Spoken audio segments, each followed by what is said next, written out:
CarolinaPrepper.com. If you're looking for quality food storage for hiking, fishing, hunting, basic survival needs, or just for everyday use, check out our food storage line at CarolinaPrepper.com. We also carry other fine quality products, such as our can-can concealment holsters for men and women. Keeping your firearm under cover and within reach puts confidence in your hands in any situation. Our products are 100% American-made. Check us out today at CarolinaPrepper.com.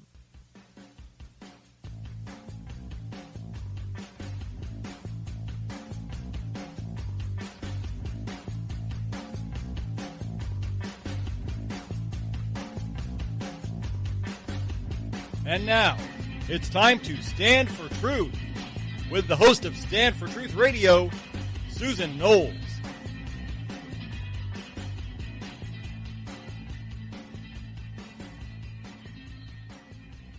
And welcome to the program, everyone. So glad that you could join us today. Please check out my website at susanknowles.com. And don't forget to check out all of my shows. You can do that by going to Stand for Truth Radio. And just easily type in there, search Stand for Truth Radio with Susan Knowles. You'll get all the great shows, including this one, Knowles on the News, and God's Views on Political News with my co-host, Bill Cloud. I think that you will enjoy that show. Particularly, we discuss what God's views are on the political happenings in the news today. It gives you a good insight as to what the biblical perspective as well as the political perspective is, and I think we all can really use that in this day and time. Also, follow me each weekday. I'm on Periscope, YouTube, and Facebook Live at 11 a.m. Eastern, giving you news and politics. We have a great discussion, a great group of people that come in, and we just discuss what's happening and trying to keep current with all the news that happens at a split second. You can find me on Twitter at Susan Knowles, Periscope at Susan Knowles, and on YouTube it would be at the Susan Knowles channel. So please keep up with us there. There's a lot happening, and I'm trying to bring you every way I know how, possibly, of giving you the information and keeping you informed. And I also like to give you my opinion. I work in facts, so I'm not going to be one of these people who are, the clickbait people, the headline eye catchers, that type of thing. I don't do that. I want to give you facts. I want you to be able to take what I give you, go out and do your own research, and come up with your own answers. But I will help you with that, and the articles I do as well will give you the insight and resources that I use, so that you can tell your friends, you can tell your family, you can give them information that they need, because we get a lot of misinformation out there, as you well know. I mean, look what happened with Brian Ross and ABC when the fake news came out last week in regards to President Trump and what Flynn had basically turned over and flipped on President Trump and spilled the beans, and it wasn't even anything about President Trump at all. And that impacted the stock market tremendously. And even President Trump said, hey, I think people who lost in the stock market ought to go out there and sue ABC. I don't disagree with that. I think it might be a little difficult to prove that it was connected, but I think you got a pretty good chance of proving that case. So I would at least give it a shot, especially on those people that lost tons of money.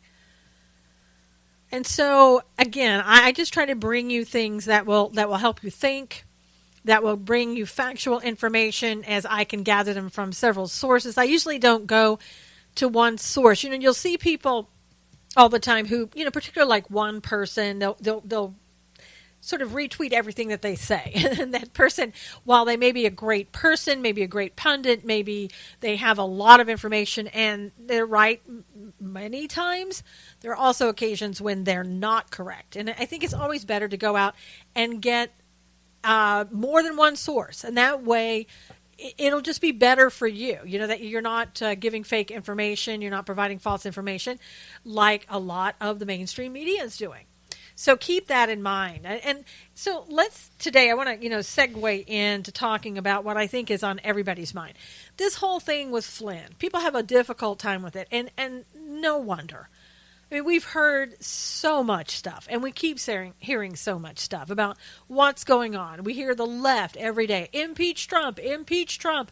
oh, great, this is wonderful. The obstruction of justice, collusion, everything's been proven now. He's going to jail. Not. So we hear that on the one side, and then we get on the other side and we hear, wow, Flynn, he's flipped, he's going to name names, and we hear, supposed White House sources are saying, oh, there's a senior official in the White House who's given information to Flynn and told him to go and talk to the Russians and blah, blah, blah, on and on. Half of it, maybe even more than half of it, isn't even true. But it's enough to confuse everybody. And, maybe that's what it's done for. Maybe they really want to continue to confuse us. Because if we're confused and distracted, then we really won't see what the truth is. And here's what I'm telling you that I feel the truth is. The truth is that we have a Russian interference with election appointment of a special counsel that has gone way, way beyond the scope of what he should be looking for.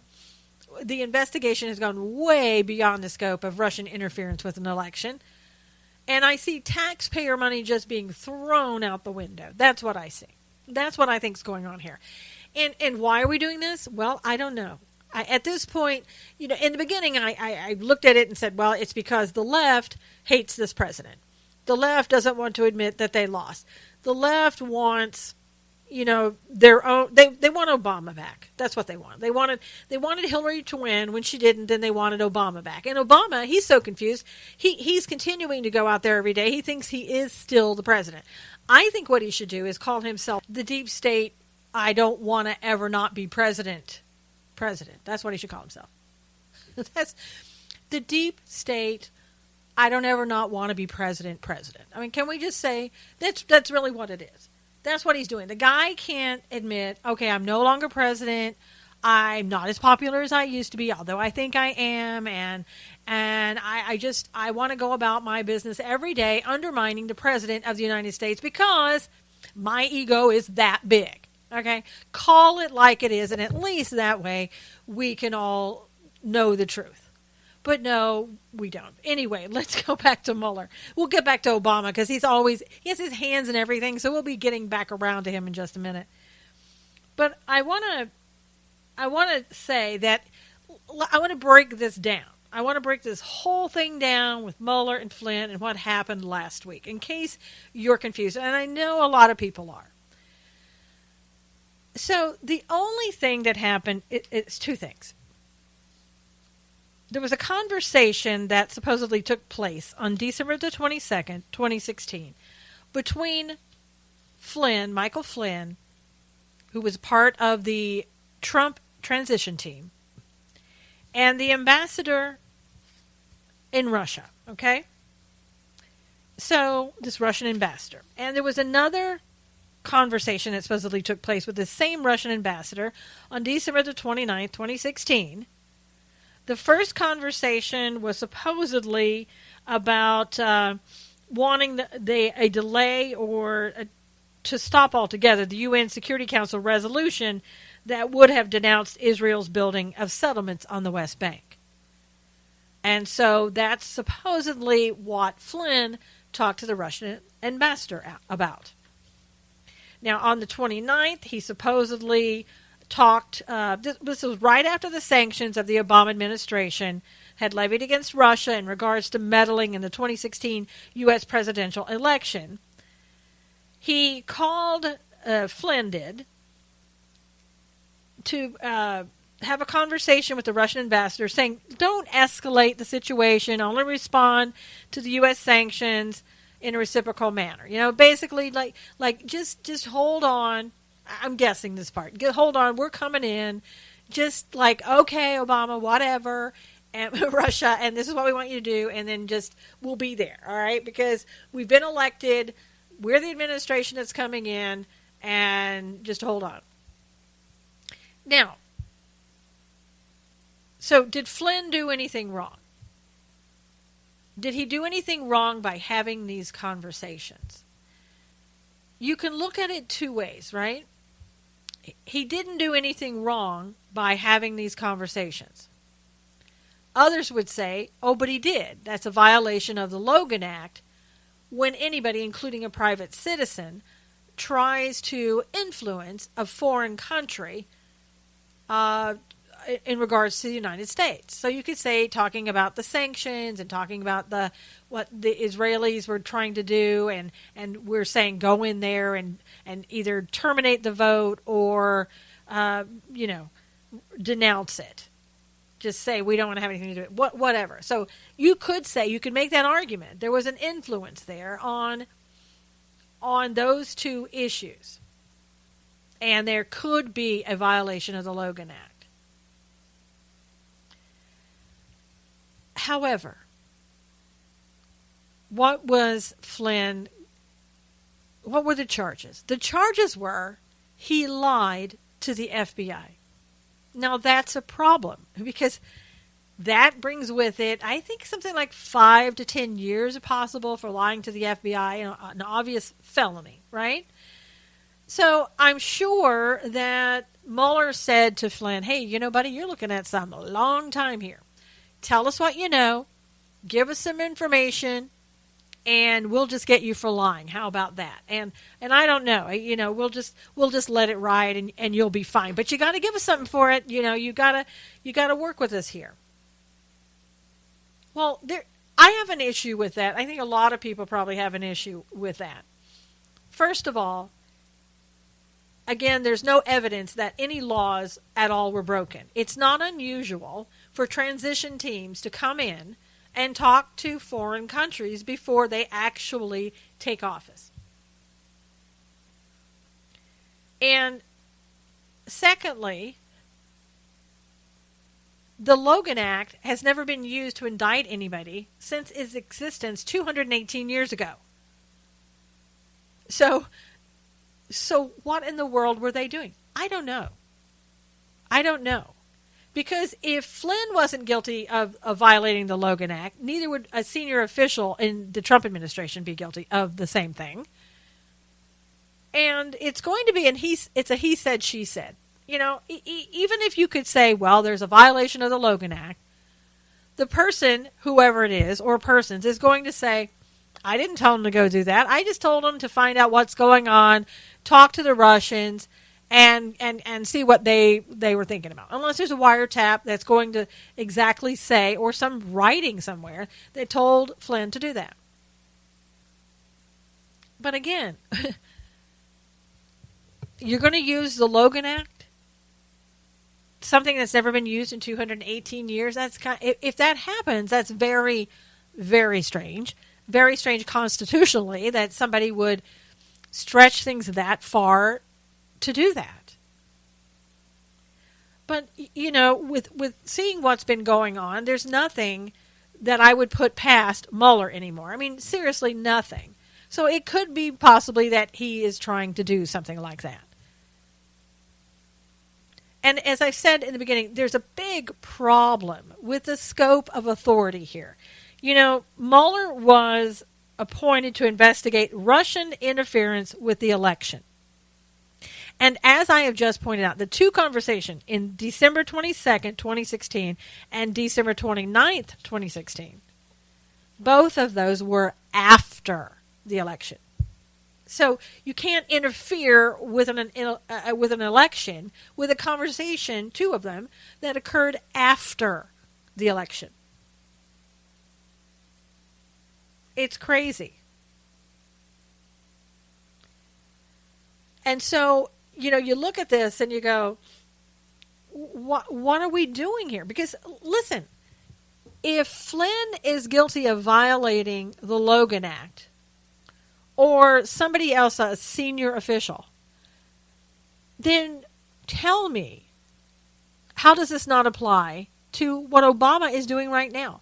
I mean, how many times have you seen him go to France, go to China, go here, go there, wherever President Trump goes? Obama goes later and talks to the leaders and talks to those leaders of the country about what he wants to do, whether it's climate change or whatever else. So if he's there trying to influence a foreign country, and he's a private citizen now, Why isn't anybody bringing him up on charges that he violated the Logan Act? I mean, none of this is making sense. And in the back of my mind, what always really bothers me is that now we have Mueller, who's essentially doing the job for Rod Rosenstein. Because if anybody should have been going after Flynn, if there was a violation of the Logan Act or anything else, then Rosenstein, it was his job that he should have got. Rosenstein should have been the one, if anybody, to go after Flynn for a violation. This is the job of the DOJ. This is what they do. So why didn't he do that? Well, we have to kind of roll it back a little bit. We have to look and see Rosenstein, Mueller. Now, why does this sound familiar? Well, because Rosenstein used to work for Mueller. Both of them were involved with Uranium One. Not saying they did anything wrong, but they were both certainly involved with Uranium One. We've talked about this before. Mueller appointed Rosenstein at the time to do the investigation on Russian bribery and extortion of Americans prior to the Obama administration and Hillary Clinton as Secretary of State signing the Uranium One deal that gave away 20% of our uranium. So I could very easily see Rosenstein saying, you know what, Mueller, you take this. You are a great boss, and I don't know, not that I'm intimidated by you, but I do have a lot of respect for you because you were my boss and I look up to you. Why do we need Rosenstein if Mueller's going to do his job for him? Why don't we get rid of Rosenstein? I mean, I'm all for that. Let's get him out of there. Let's fire him for not doing his job as the DOJ that he should have done against Flynn. He didn't recuse himself, right? It was Sessions who recused himself. So Rosenstein, what is your excuse for not going after Flynn? I mean, it's amazing to sit here and watch these people work. Or not work, as the case may be, while the Republicans kind of just sit back and go, I don't know, I'm just going to let Mueller do his job. And of course, there's the theory, Mueller's a good guy, he's helping Trump drain the swamp. I don't see it that way. I really don't see it that way. And I know it makes for good news, and it makes it look like, again, Trump is a genius. And while I think Trump is incredible in what he does and has a good business sense, I'm not buying this. I'm not buying that they are working together. Because, look at it this way. Trump got in trouble because, he allegedly, according to Comey, and Comey only, trying to get Comey not to go after Flynn, ease up on him, that type of thing. All lies, but, that's what Comey alleges.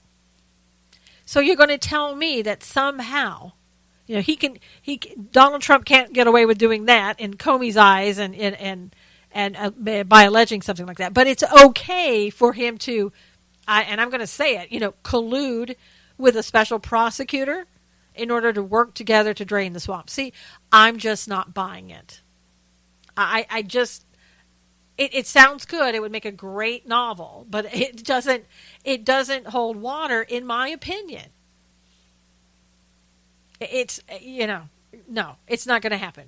It would be like him going to the DOJ, meaning Donald Trump, going to the DOJ and saying, okay, let's you and I work together to drain the swamp. Don't do this, don't do that, do this. And if you do that, what's going to happen? Well, then it's going to be you're obstructing justice. So it would be obstructing justice with the special counsel if they were working together, because his administration, the Trump administration, is the one that Mueller is supposedly investigating with the interference with Russia on the election.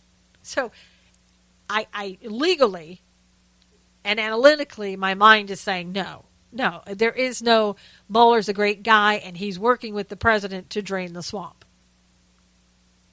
I think from the very beginning, this entire appointment with Mueller has been totally an ethical nightmare.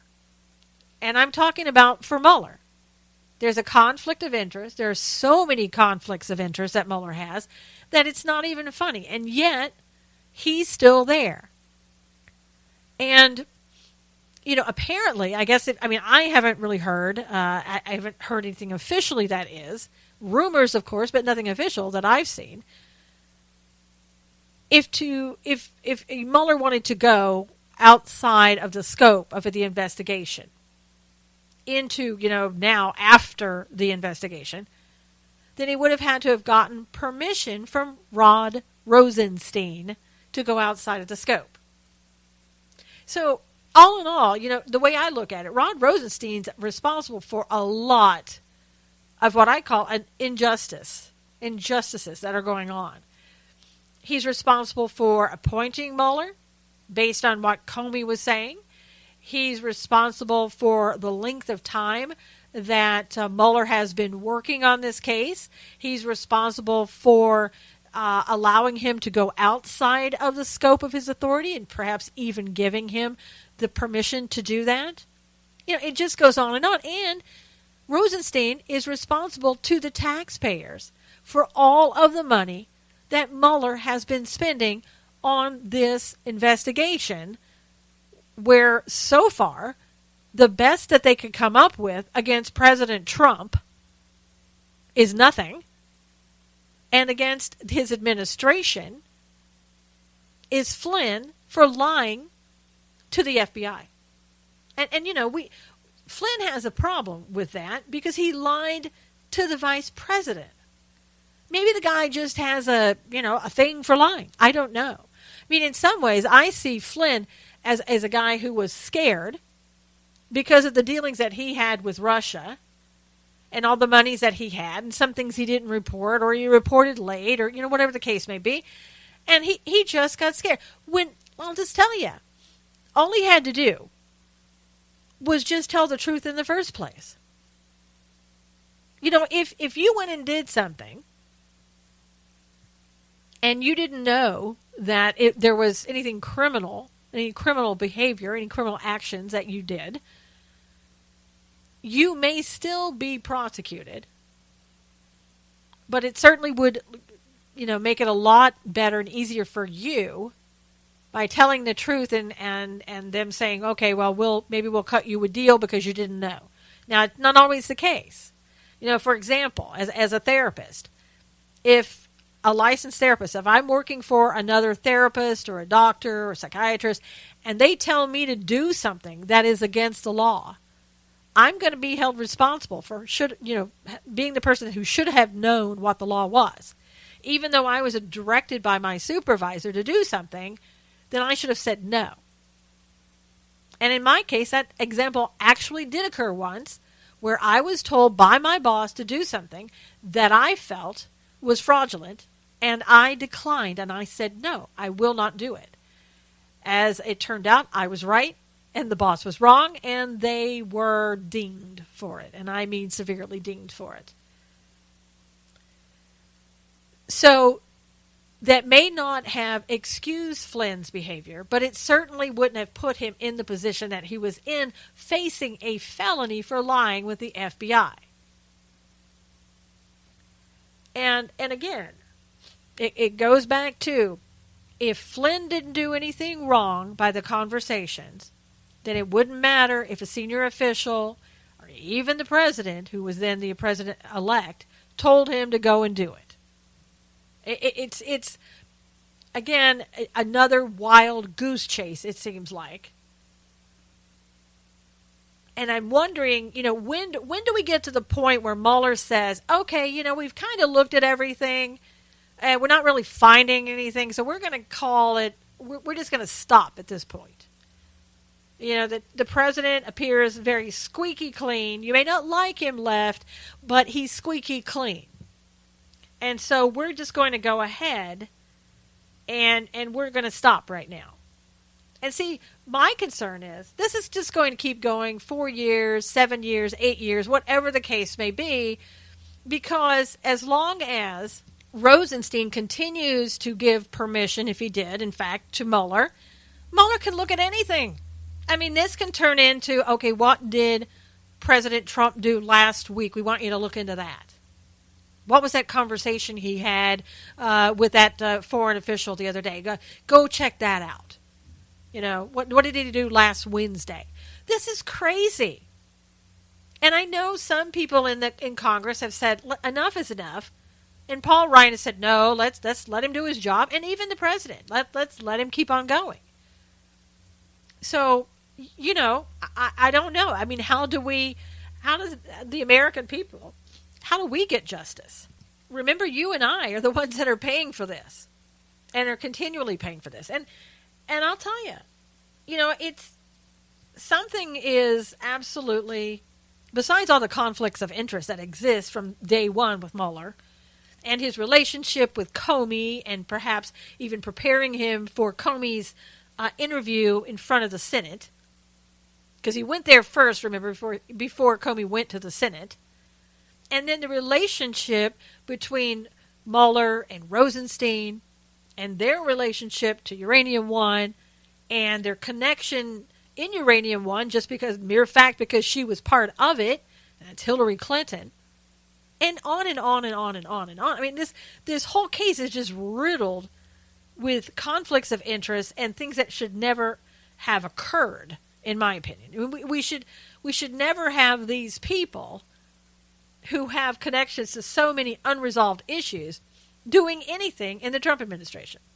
You know, and even Alan Dershowitz, big Democrat, okay, and a Harvard law professor, even he is saying there's no obstruction of justice here with President Trump. There never was. You know, if he had the constitutional right to fire James Comey, and that's what he did. And that doesn't mean he tried to obstruct justice. And if he really, really wanted to obstruct justice, then all he simply had to do was pardon Michael Flynn before he even talked to the FBI. He could have pardoned him for future prosecutorial, sentences, charges, indictments, whatever the case may be, in regards to his time as part of the Trump campaign. He could have done that. He could have done that.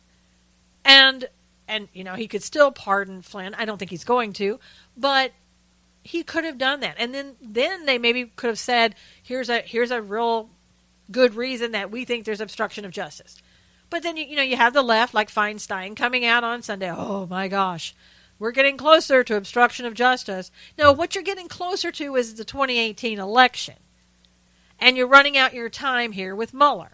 And you're happy about that. I get it. Be honest about it, Feinstein. I know you can't be, because then, you would have to reveal who you really are. But that's exactly what's happening.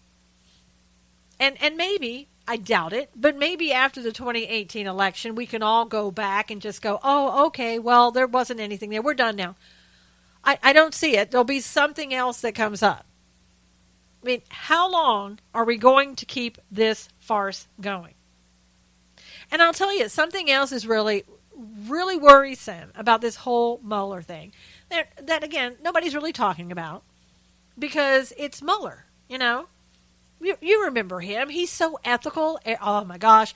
People just love him. He's so squeaky clean. He's never done anything wrong. He's been under the Bush administration, the Obama administration.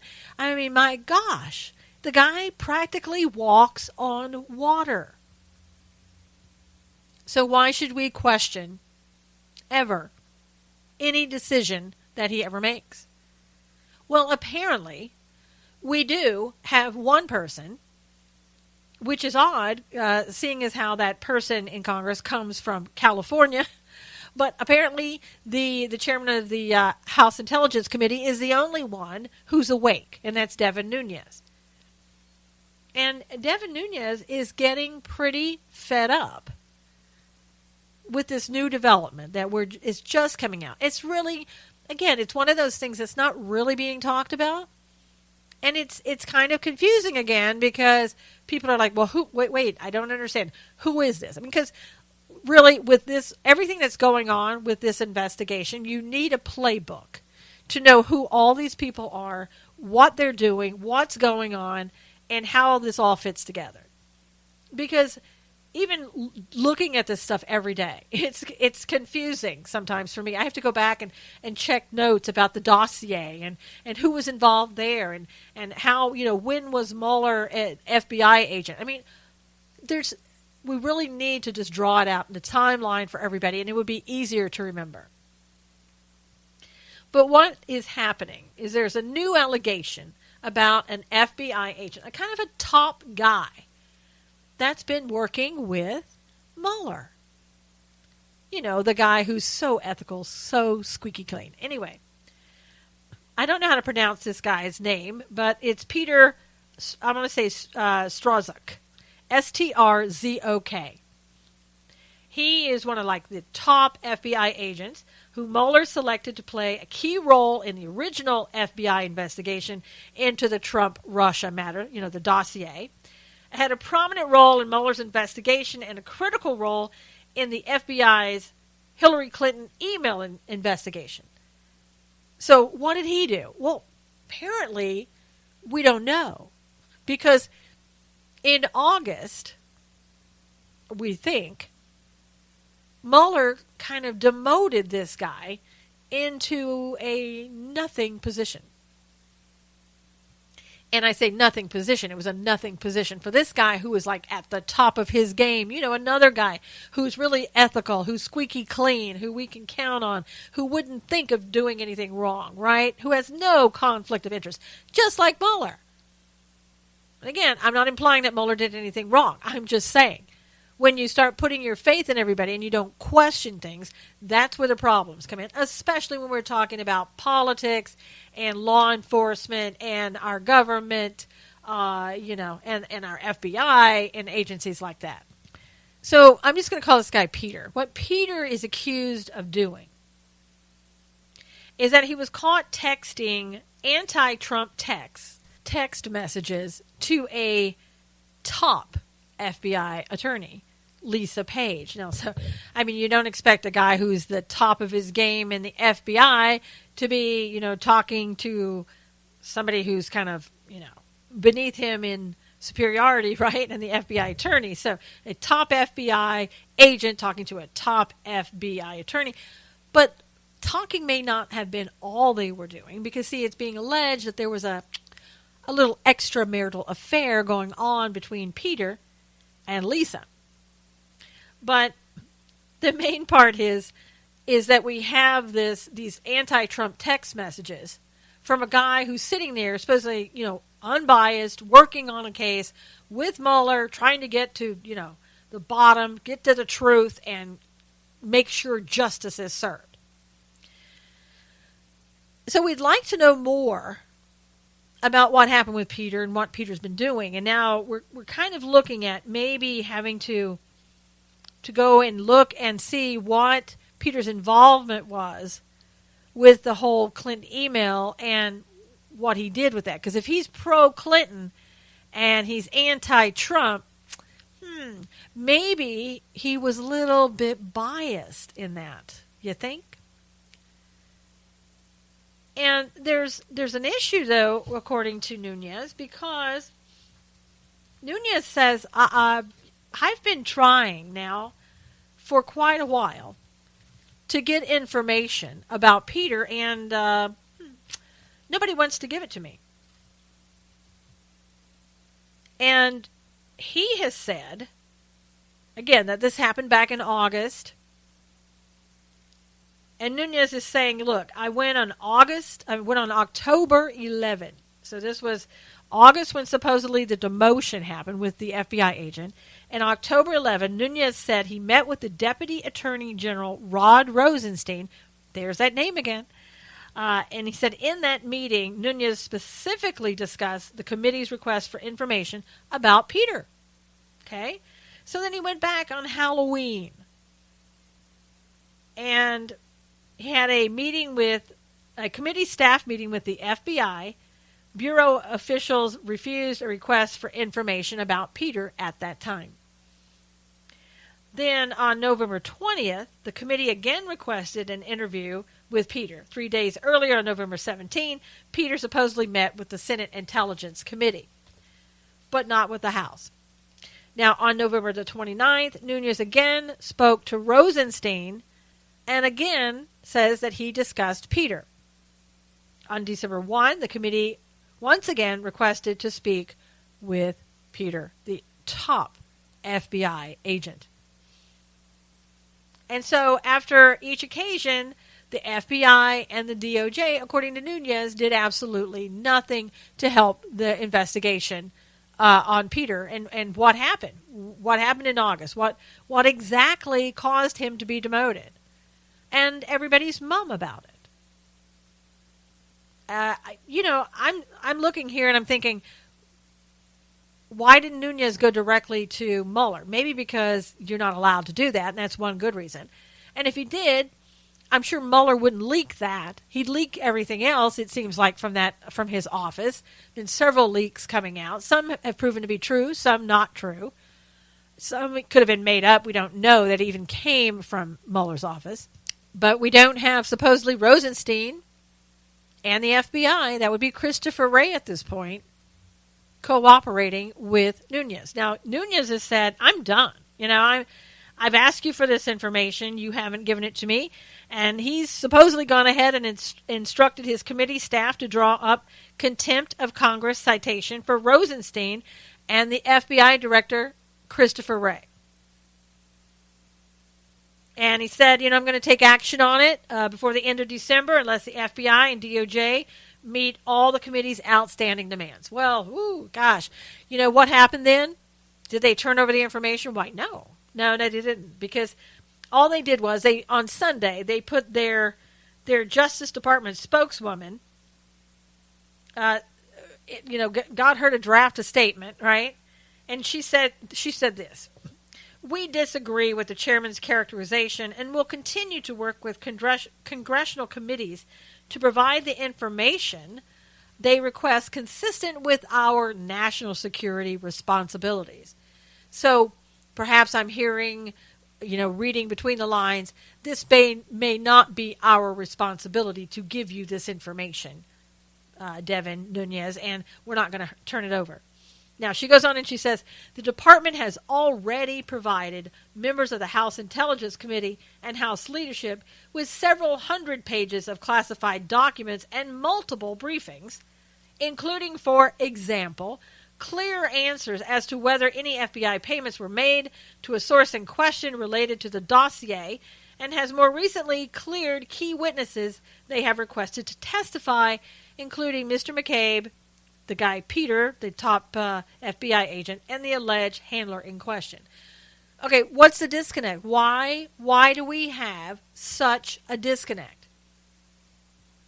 I mean, we clearly have Nunes who's saying, look, I've talked till I'm blue in the face, and I'm not getting any information. I went to your office, Rosenstein, several times, and I've asked you for this information to let me know what happened with Peter, to let me talk to him, anything. And this was back in October. And here we are in December about something that happened in August that still we don't have a clue as to what went on, as to how this person may have been biased and may have impacted negatively all the investigations that he was working with. I don't know. Maybe the guy covered something up. Maybe he should have said something, when he didn't, and he covered it up. I don't know. It's the look of impropriety. Not saying he did anything illegal, but it certainly looks bad. But you know what? So does the whole Mueller investigation. So is anybody really going to care? I don't know. I kind of doubt it at this point. But I just, to me, it's like the arrogance of Mueller, Rosenstein, And I can halfway see the FBI not wanting to really get involved, but this is supposedly one of their guys. So you are involved, whether you want to be or not. I think we just continue to give people like the FBI, agencies like the FBI, this pass. Like, oh, well, everything has to be secret because we're doing top secret work. Okay, I understand that. But give us a good reason why you can't come forward with the information when we're told stuff, when we know stuff. Now, it's also secretive. Maybe they don't even want you to know that this guy was demoted in August. But again, no wonder the FBI has such a bad name, because that would not be fair, right? You don't have some guy who's working for you as as special counsel, somebody that's been assigned to work with Mueller, who could be obstructing justice.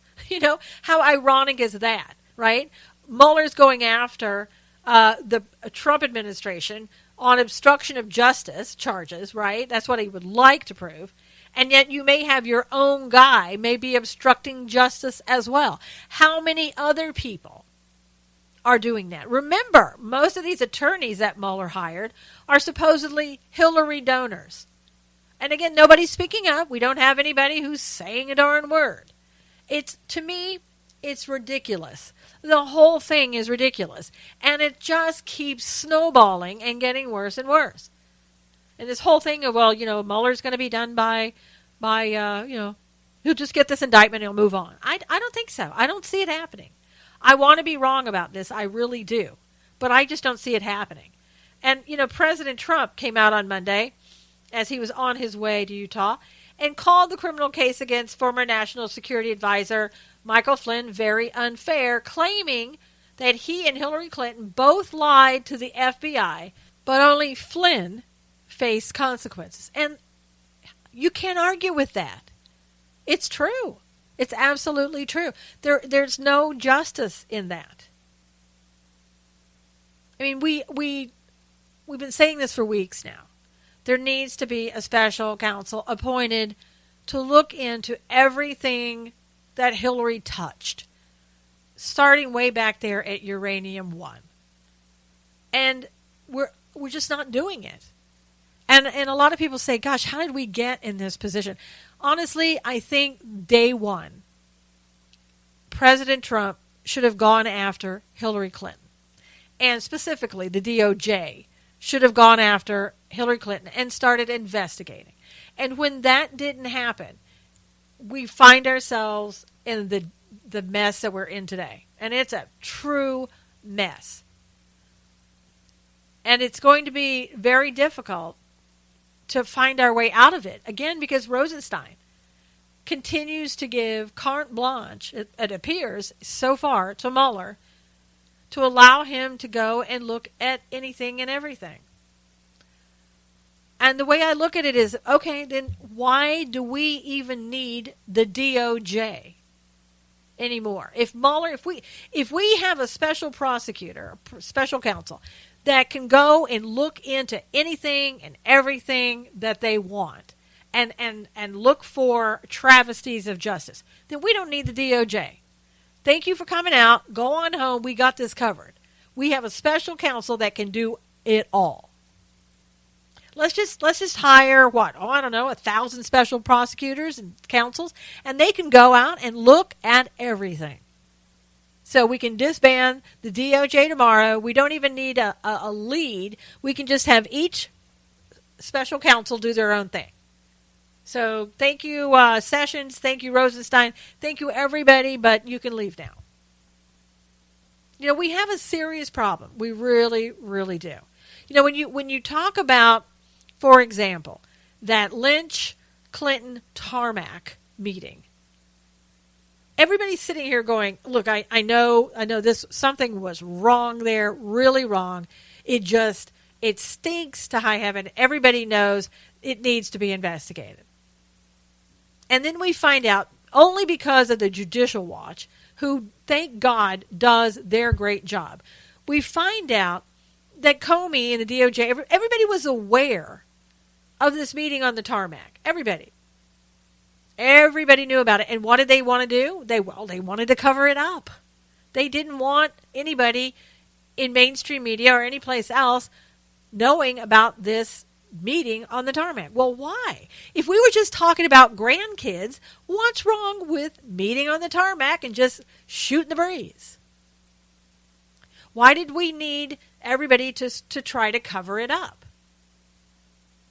And then we find out through emails that the biggest concern was not that this meeting was taking place, that there could be something that was a look of impropriety, a conflict of interest, and possibly illegal activities being discussed here. Like, I don't know, if you let my Hillary go, then you can be the new DOJ when Hillary wins. There, Miss Lynch. I can't say it quite like Bill, thank goodness, but you get the point. So the one thing, again, that they were worried about was, let's get that whistleblower. I want to know who that person was that ratted the two of them out. We need immediately to find that person. Go get them. That's what they were concerned about. That's what the American public can rest easy at night, knowing that when somebody was trying to break news about something that was possibly illegal action taking place, that your DOJ, your FBI, wanted to cover up what was happening and wanted to just go on out there and find that whistleblower so it would never, ever, ever happen again. What kind of stuff is that? And, there you go, Mueller. How come you're not investigating? How come because you can just have a scope to do anything you want. Why didn't you, when you were looking at other things and talking to your best friend, James Comey, did you not look at his actions in regard to that tarmac meeting and other things? You're so squeaky clean. Why didn't you go after Comey for having a private conversation with the president, going out to his car, putting it on his little notes perhaps on a computer that wasn't even secure, and then giving that information of this private conversation, possibly classified conversation, to your friend in a law school there, James Comey?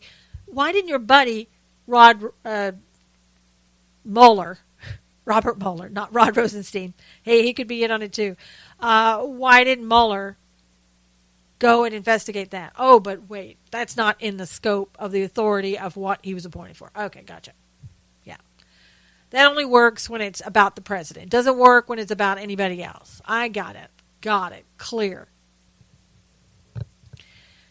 We really do need to get that special prosecutor appointed and to look into everything about the Clintons.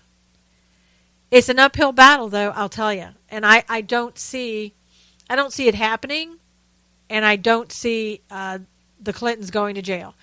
They're good at this. They've been 30 years at knowing how to get around the law, how to blame other people, and how to look innocent for everything that they do.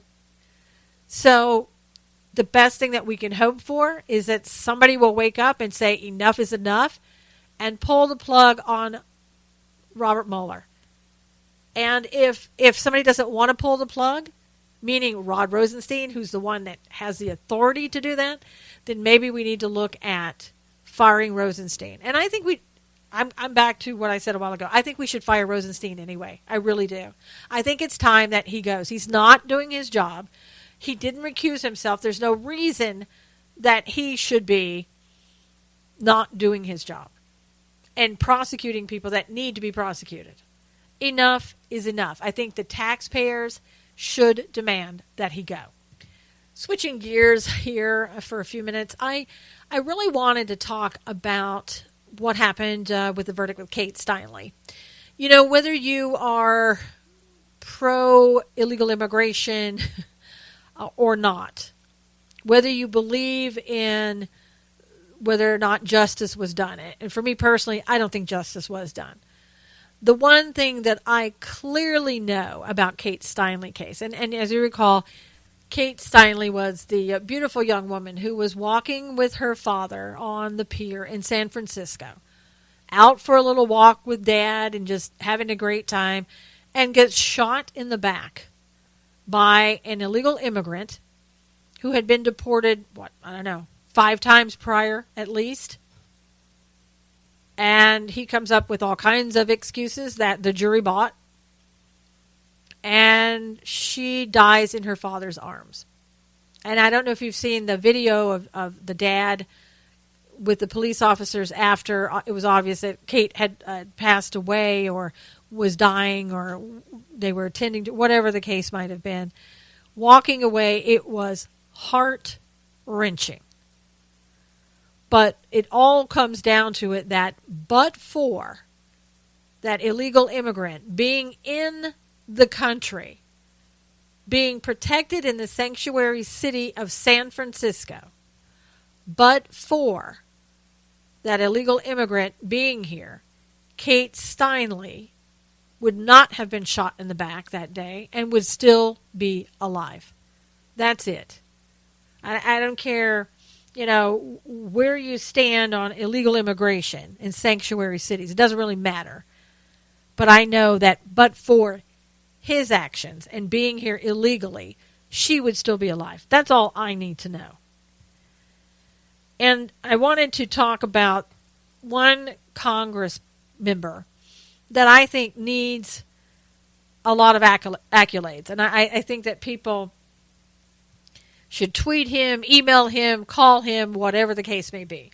Because finally somebody has some guts to move forward and do something about sanctuary cities and those, I want to say leaders,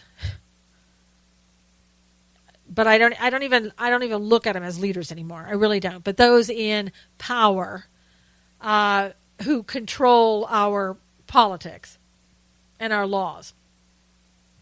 Representative Todd Rokita, Rokita, a Republican in Indiana. He's going to be introducing a bill, and probably already has done that today, that will place huge fines and prison time on elected officials accused of protecting illegal alien criminals, specifically, from deportation.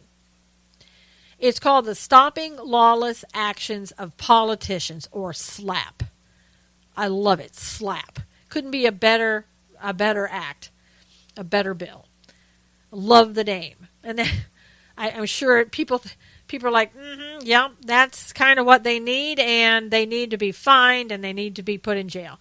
So the state and local lawmakers under this bill, if it passes, will be held criminally liable and will be fined. And the fine will be $1 million, possibly, and up to 5 years in prison if convicted. I say thank you, Representative Rokita, for doing your job, for doing what the majority of Congress should have done. And I tell you, it brings up just so many things that we have, so many issues that we have right now with illegal alien criminals being in this country, killing our people, drunk driving, whatever the case may be. And you may say, well, but it really wasn't their fault on some of this. I mean, look at the guy who accidentally, the gun went off, and that's why Kate's dead. Yeah. No, that's what you bought. And that's why he was acquitted. I get it. But as I said, but for his actions, Kate would still be here. But for the fact that he is even in this country at all, Kate would still be alive. And thankfully, there's an issue, a warrant that's been issued by the DOJ to get this Jose gentleman when he's released, so that they can eventually deport him and maybe bring additional charges against him so that he won't ever be able to come back in here into the United States once they deport him, if he ever gets deported after a lengthy prison time. I mean, it is ridiculous that we haven't, as I said, we haven't done more about it. Each and every day we hear cases like this. and MS-13 cases of people here, illegally here, criminal MS-13 people that nothing happens to. And innocent people get killed. And this law would say, okay, you know, San Francisco and other places, you want to do this, then you can be held criminally liable. Now, is this going to be an easy sell? Oh, no. No, it won't be. Are there chances that it won't be passed? I think the chances are high that it won't pass. And you'll have the ACLU and every left-leaning Democrat coming out and saying, oh, no, you can't do this. We're just doing our jobs. We're acting within the scope of our jobs, and you can't hold us criminally liable for it. But I'll tell you, regardless of whether that passes or not, I'll tell you what, people, typically say to me, what can I do? How can I help? Well, here's what you can do. There's a hashtag that's circulating, social media, boycott San Francisco. That's what you can do. You can continue to boycott San Francisco until they've got nothing left, if that's what you so choose to do. And some people have already said, you know what, I'm not even going to go to California. I'm marking California off of my list for vacations and everything else. I can't say that I blame them. I live here in California, and I would support you in that. And it's unfortunate that it has to be this way. But when you have so many liberals in the state who just believe that sanctuary cities should harbor every criminal illegal alien, I just, what are you going to do? What else are you going to do? Now, again, I think this bill is a wonderful idea. I hope it passes. And I really hope that all of you call, email, tweet, everything out to Todd Rokita and telling him, this is Todd Rokita, Republican of Indiana, House of Representatives, telling him how wonderful that you think he is and what he's trying to do for us here in this country. We need to start supporting these people that aren't in the swamp, that are trying to do something good. We really need to support them. We need harsher laws against people that have come into this state more than once, and continue to come back after they've been deported to kill more people, to injure more people that are innocent. And I think let's start with San Francisco and making them an example of this new bill that I hope gets passed called SLAPP. Again, stopping lawless actions of politicians. Yes, amen to that. This bill should have been in place years ago. And of course, it never would have even had a chance under Obama. And with all the, the bleeding hearts that we have and the Democrats on the left now, and with the bleeding hearts that we have, and some on the right in Congress, it's very seriously in doubt that this bill will pass, but it should, and we should continue to push these bills until they do pass, because that's what the left does. If you've ever noticed, they keep pushing. If they fail one time, they come back again with the same bill with a little bit different wording in it, and they try it again and again and again and again until it's passed. And that's exactly what we should do. Because we know that this law is justified, it's needed, and it will save the lives of many innocent people, like Kate Steinle, who was just out walking with her father on the pier, minding her own business. And I can't even imagine what that family is going through and how they will ever get over the death of their beautiful daughter, Kate Steinle. I wouldn't wish their pain on my worst enemy. And the American people need to speak up. We need to stop this. We need to pass bills just like this and support representatives, again, people in Congress who are trying to do something to better this country and to keep us safe. And until then, next time, God bless you all. Thank you so much for coming here and supporting the show. Thank you for supporting our president. Please pray for our president, for our administration, and for this country. God knows that we need it in the times that we're going through and the things that we're seeing. Until next time, again, take care. God bless you. I'll see you again really soon. Take care.